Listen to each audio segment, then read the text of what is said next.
Hey, Tanner James, DJ, TJ Training. Sorry about the light, it's a little bit messed up. I have my thing up here, but the content in this video is going to be really good. So, here's what just happened. I just got off the phone with somebody. It's about a Christmas party coming up in a couple months. He inquired and ended up booking. Now, this was a different kind of phone call. So he called, normal kind of call, you turn it into a sales call. For weddings, I like to meet with the couple before I give them pricing and all that, but sometimes you can't, and sometimes with, smaller events, they don't really want to meet, and they're just like, you just give me a price, like, I want you, just like, give me a price, and like, let's do it. That's exactly how this was. He's like, I've heard about you, I got referrals, awesome, we're ready to go, just let's go.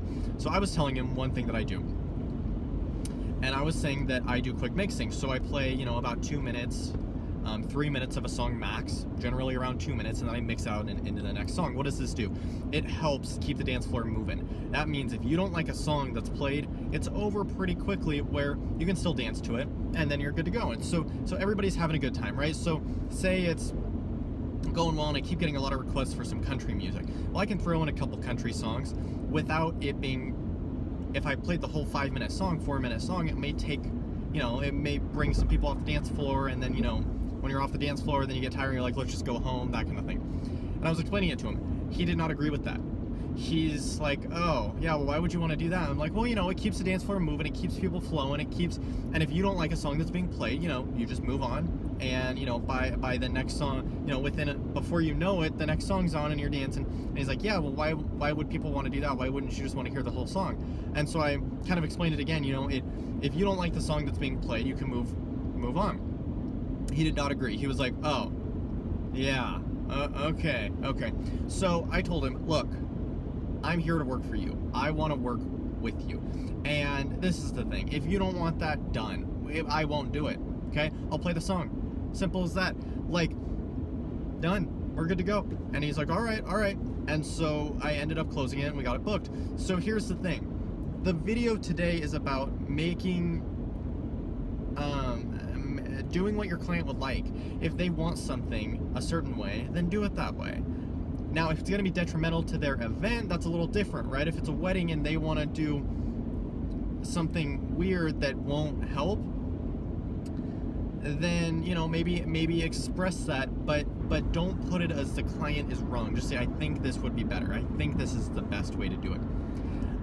I'm sure that you have had the experience of where you go in somewhere and you have this idea, right? You want whatever. I have it a lot with t-shirt printing, and I'm like, this is what I want. This is exactly what I want.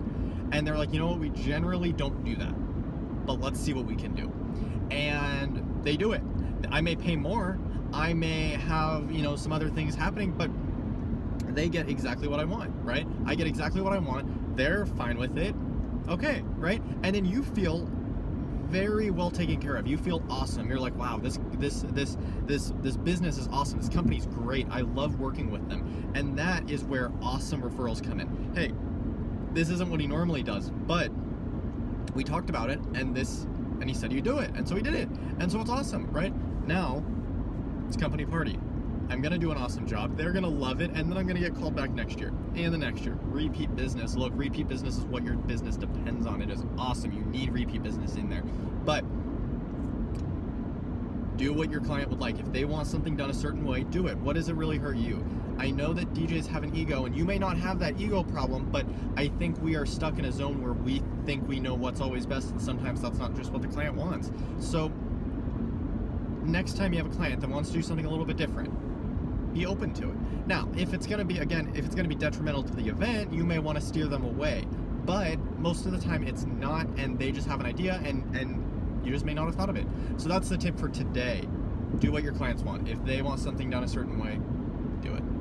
Tanner James, DJ, TJ Training, thank you for checking out the video.